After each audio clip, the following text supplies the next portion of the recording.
anybody on that wants to be, you think? Yeah, I think so. That's about the right amount that responded.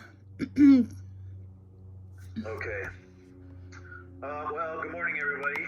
Thanks for taking the time to be here on a Sunday morning. I thought I would give everybody, let me tell you, well, first of all, let me qualify myself a little bit. I've been flying air ambulance and PC-12s in Nevada for about 15 years. Been flying PC-12s for 20 years. So I got plenty of experience in Nevada weather and things like that. So I like to think I'm reasonably qualified. After the last accident, I felt a little bit like weather might have been a factor, but I want to stress to everybody that that's totally speculation. We don't know what caused that accident, and there's a chance we will never know, but they're pretty good at finding things. You know, when they do their accident investigation, they're pretty thorough, and it's amazing the things that they can find when they do their research. So, but anyway, I thought because it was, you know, the weather wasn't very good that night. Although I have to say, there's almost nothing that PC-12 can't handle that I'm aware of as far as weather. Once you're in the air, it's an amazing airplane. It handles ice incredibly well. It's got good performance. It's an amazing machine, and I'm glad to be flying it. It truly is an amazing airplane, and it's easy to fly. So, wanted to let you all know how I feel about the airplane. And although weather could have been a factor, I seriously doubt that it was the cause. So there was something else in play there that we don't know about.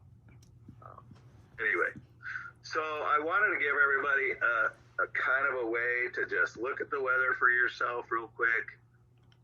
You can tell really quickly if there's something you need to be concerned about, and it gives you an opportunity to, ask your pilot about what's there and what he feels about it. And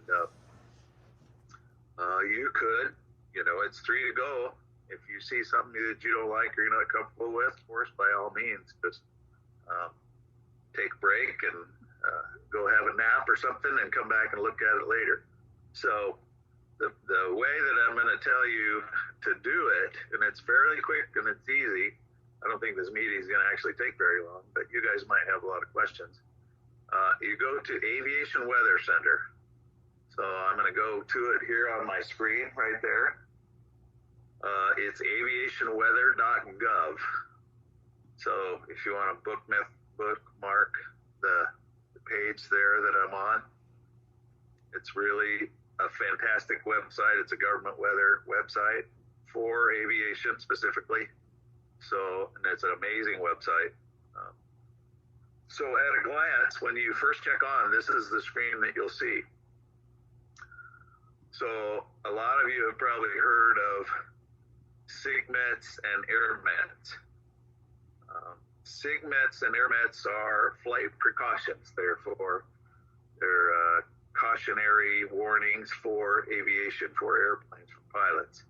So as soon as you open this first page, what you see is the SIGMETs. And right now, over the United States, there's not very many. There's one out in the Gulf of Mexico down here, if you can see my mouse, I hope. It says TDS in the middle of it. That is a SIGMET for thunderstorms or convective activity. Down across the bottom, there's a, let's see, is it there? That's G-AirMets. That's where we can turn on AirMets. Let me explain the difference between a SIGMET and an AirMet. A SIGMET is operationally significant to all aircraft, regardless of the size. Like some warnings, like an AirMet, there's SIGMETs and AirMets, remember. SIGMETs are a significant weather phenomenon, and they're significant to all aircraft, regardless of the size. So an AirMet is still an advisory warning, let's call it a warning, I guess, for smaller aircraft in general. So what we're looking at right now is SIGMETs. SIG, I believe, is short for significant.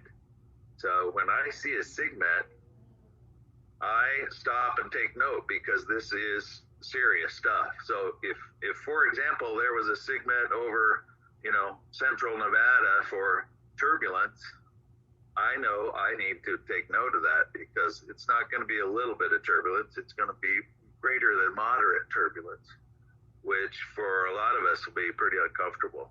And sometimes for a patient, I think it's probably not good at all. So it's enough to be, at the very least, uncomfortable for people. Could it bring the aircraft down? Probably not, but it just is not reasonable to go flying unless you can figure out how to avoid it. So we might be able to go around it. There's a possibility we could go over it. Sometimes it's for lower level phenomenon and we could go over the top of it. So there's things that your pilot can take into account, I suppose, better than you, but at the very least, when you open this page and you see a SIGMET over Nevada or Southern California or Reno gets SIGMETs all the time for turbulence and wind shear. It's something to take note of and something to be cautious about, even ask your pilot about it. Or if you don't like it, what you see, it's 3 to go and 1 to say no. So if there's a SIGMET, believe me, you need to pay attention to it. And I oftentimes when I get to this page and I see a SIGMET, I'm done. I probably won't go flying. Right? It's practically all I need to see as far as en route weather between point A and point B to say, yeah, it's time to take a break and take a look at it in a few hours, and see what's happening. So, okay, that's the SIGMET page. So anytime you see something there, it's turbulence, thunderstorms, convective activity, could be icing, not very often, but that we see icing, but it's possible. Anyway, there's one right up there in Canada for ice. So not very often that we see SIGMETs for icing. But we do see a lot of thunderstorms. This time of year, we're getting into the time of year when we're going to see a lot of thunderstorm activity. And speaking of which, I'll go around the thunderstorms. I'll wait a few hours. I definitely would decline a flight if there's thunderstorms at origin or destination. That's almost a for sure thing. In fact, it is. I won't go. If there's thunderstorms where we're going to or where we're starting out from, that's a no-go for me. But if it's en route and I can go around it or get above it or do something like that, it's possible that I might take the flight even though there is a SIGMET on the way. I'll just go around it. So anyway, if you see something on this page, believe me, it matters. Okay. So the next thing we'll talk about is AirMets. And remember, they're a lot like a SIGMET, but not quite as severe. So when you go to advisories right here, you'll see that there's SIGMETs. This is the screen that we're looking at right here. If we want to look at AirMets, I think that G stands for graphical AirMets. So we'll click on that and we get kind of the same page, but it has, a lot of nice little colors and stuff. So we can pan this map and maybe zoom in a little bit. Let's see what we got up here in Western Oregon and Washington. What you see is a whole bunch of AirMets kind of stacked on top of each other. An AirMet for icing up here in northern Washington and northern Idaho. So an AirMet for icing doesn't bother me too much in the PC-12 because I know it does a great job in the ice. ice, and I can always usually find an altitude that's suitable to stay above it or below it. And when we're taking off and descending, we get through the ice fast enough that it's not much of a problem. But right here we have, well, let's see, we've got turbulence, looks like high. We have low level wind shear. We have icing. We have mountain obscuration. That's what that is, MTNOB. Turbulence low. So it's kind of all stacked up on top of each other. Really, there's only a couple things that I think are significant. One is low level wind shear. And you see this row of buttons across the top? That we can turn things off and on and make them go away. So for example, I'll get rid of all the icing. I'll just tap the button there and it goes away. Freezing level is never significant. I don't, well, it is occasionally, but let's see, IFR in a PC-12, I'm not really too worried about that. The only thing, IFR, if it's below minimums at destination, well, that's a concern. But I'm looking for hazardous weather, that could be a factor in flight. So I'm going to turn that one off because I'm not too worried about it. Mountain obscuration, it's a lot like IFR. I'm not terribly worried about it because I'm on an IFR flight plan all the time already. As long as the weather is above minimums at destination, I'm going to turn that off. I'm going to turn off high level turbulence. What I have left is the stuff that is probably of concern to me. In surface winds means that if you see that, and we don't have, let's see if we have any of that. There's one right there. Here's a surface wind advisory. That means the winds on the ground in that area are in excess of 30 knots. So really windy. Not to say that's that much of a problem. If it's right down the runway, we don't really care. If it's across the runway, then it becomes, something to have a more serious look at. But low level wind shear is always a concern.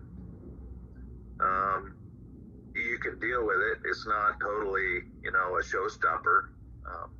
It just means you're going to have to carry some extra airspeed, and hopefully you have a nice long runway where you can, at least what I like to do is make kind of a speedy approach, kind of a hot approach, and slow down and very close to the ground, kind of last minute I'll slow down before we touch down. I don't want to be kind of low airspeed up in the air where the wind shear can really affect the airplane. At higher speeds, it's no problem.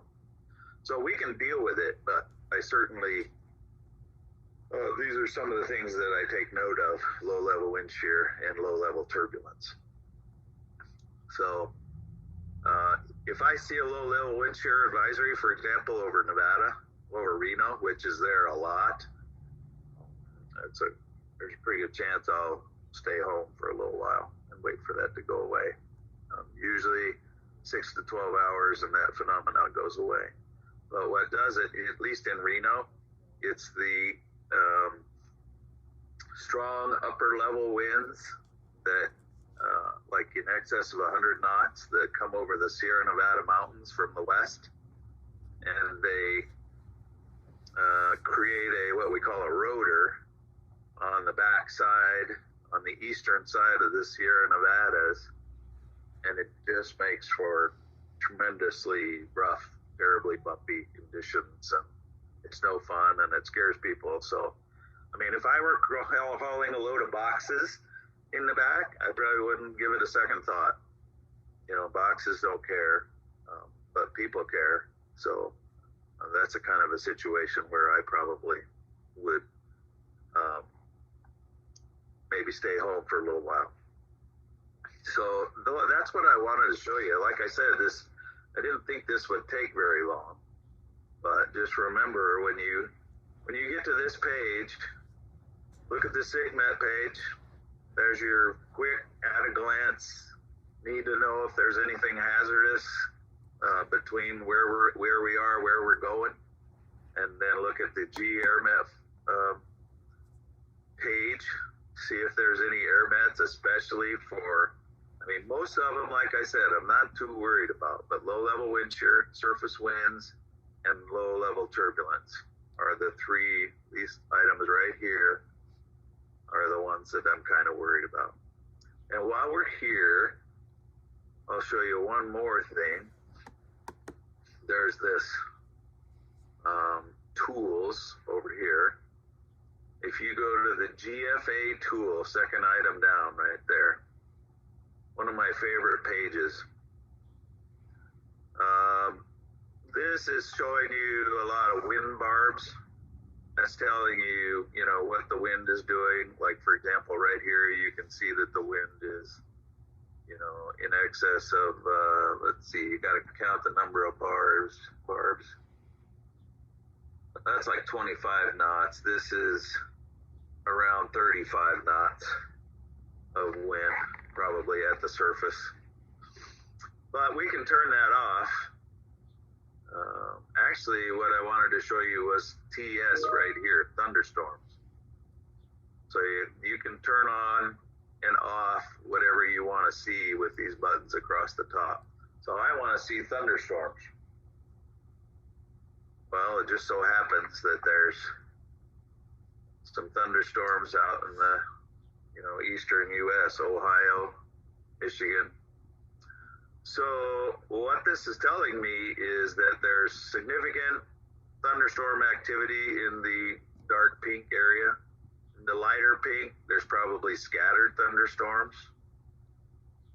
Out here, there's probably some widely scattered thunderstorms just west of Michigan out here.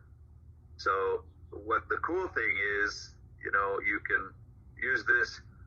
Right here is a time bar across the top. I hope everybody can see that. Just let me know if you have any questions. I imagine I can hear you. But you can advance the time incrementally. I usually go a couple hours at a time. So there, I just moved it 2 hours. And here we see the yellow outlines right there. Those are sigmets for thunderstorms. In other words, they're expecting the thunderstorm activity in those yellow areas to be very significant. A lot of it, and close and densely, you know, they're close together. So I'll advance it another 2 hours, see what it looks like then. There it moved and it kind of dissipated a little bit. About another 2 hours. So you can kind of advance it a little at a time and see how things are progressing.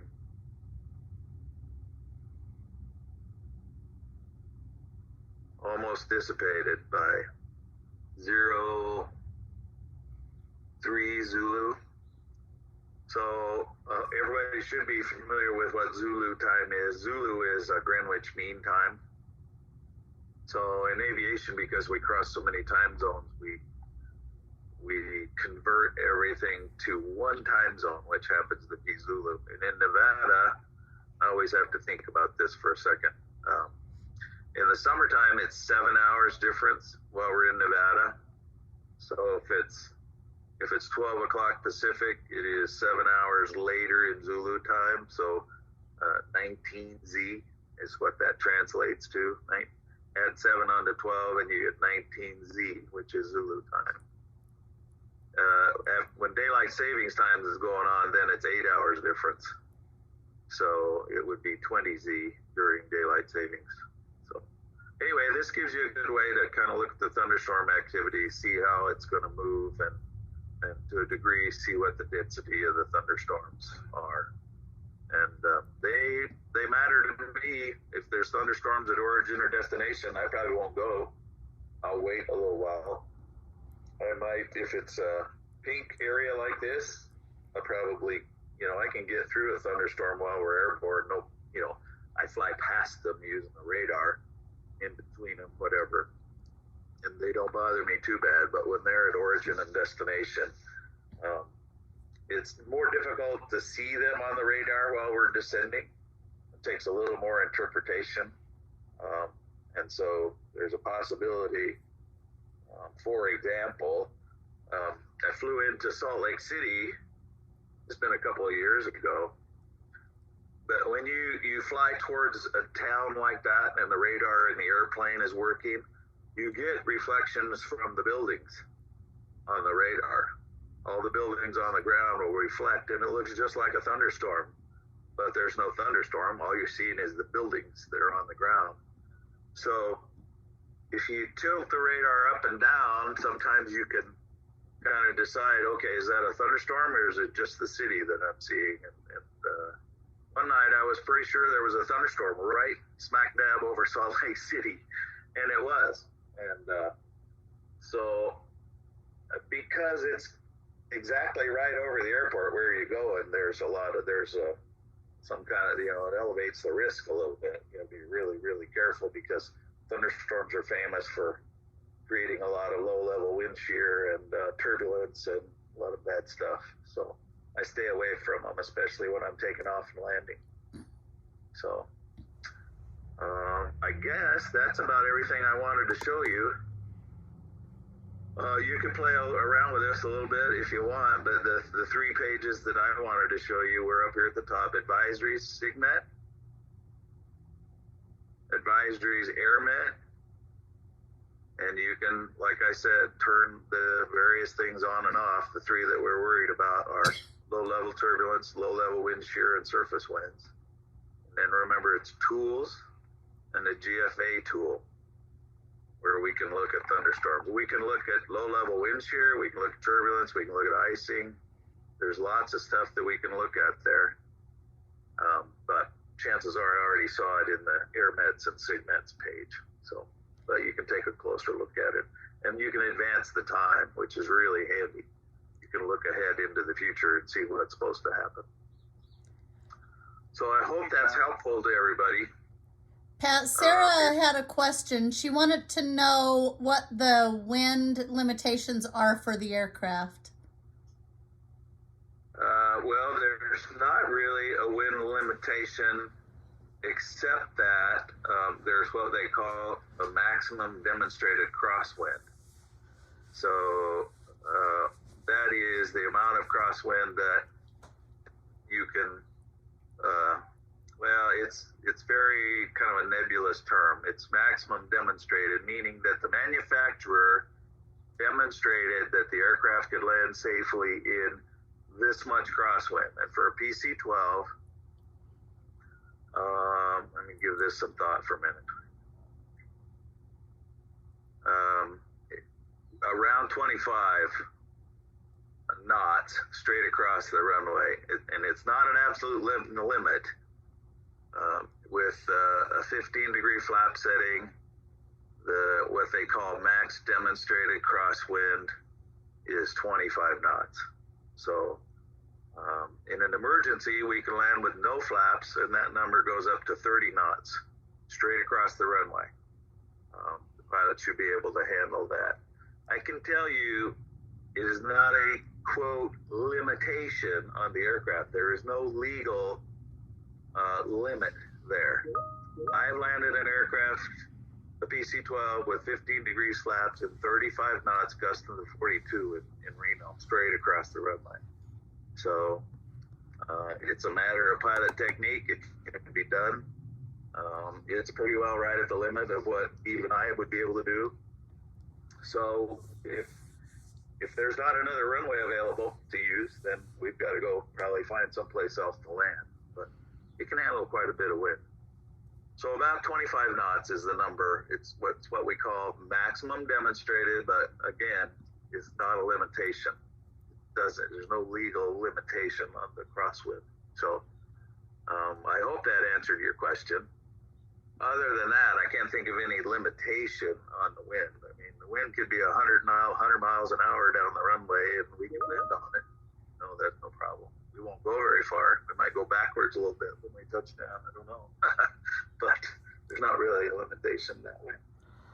Sarah said thank you. That helped. And then Fernando asked, what's the significance between active convective SIGMET and outlook convective SIGMET?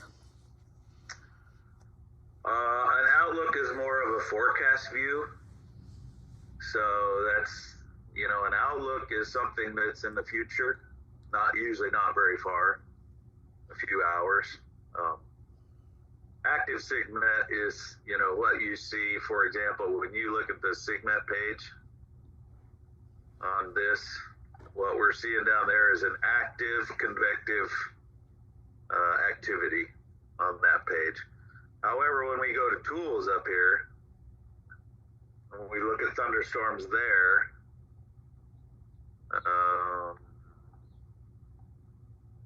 remember let's see, we advanced this a little bit and then we saw the orange boxes pop up. That could be a convective outlook. That didn't show up very good. Let's see if I can drag that down.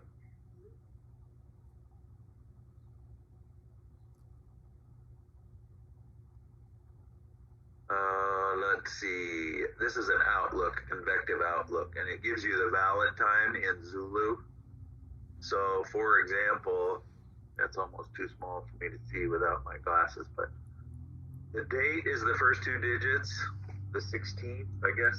That's probably the date. The next four digits is the time, 1755 Zulu. I'll round it to 1800 Z, 11 a.m. in Pacific time. To the 16th at 22 Z. So what does that turn out to be? About 3 p.m. But the thing about these convective outlooks, it makes it kind of sound like that's all over at 3 p.m., but it's not. I mean, they'll issue another one and another one and another one, just one right after another. So it's kind of a funny thing about these convective outlooks. They're kind of short term, but it's a pretty sure thing that it's going to happen, but they're fairly short term. And at the end of this period, they'll issue another one and another one and another one. But what they do is revise if you were to do all of this and figure out where it all is, it's this outline right here, these points for this quadrangle or whatever you want to call it. It's a funny looking shape down here. It does give you maybe some more information down here. I hope that answered your question, Fernando. Any more questions?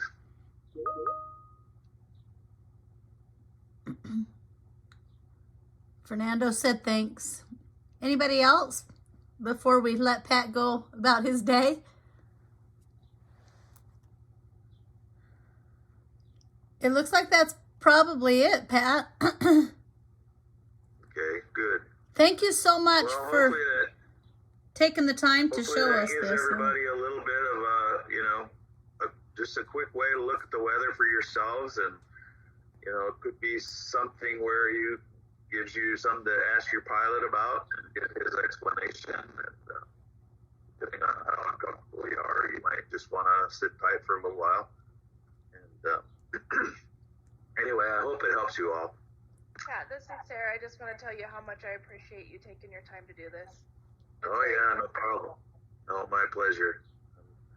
I'm happy to help everybody, and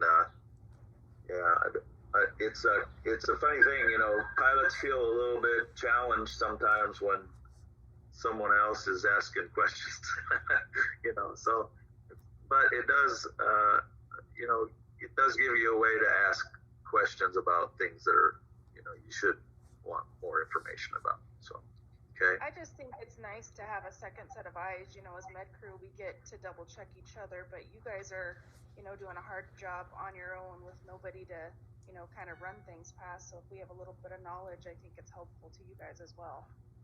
Yeah, good.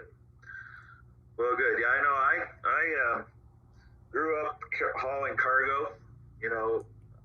Boy, and let me tell you, we went. It didn't really matter what the weather was doing. We went. So, and if you didn't go, chances are someone else would have your job. So, we went, and I've flown through a lot of really bad weather, but I'll tell you, it's just with people on board, you just have to take a break and say, no, not the right time for us to go. I do it quite often.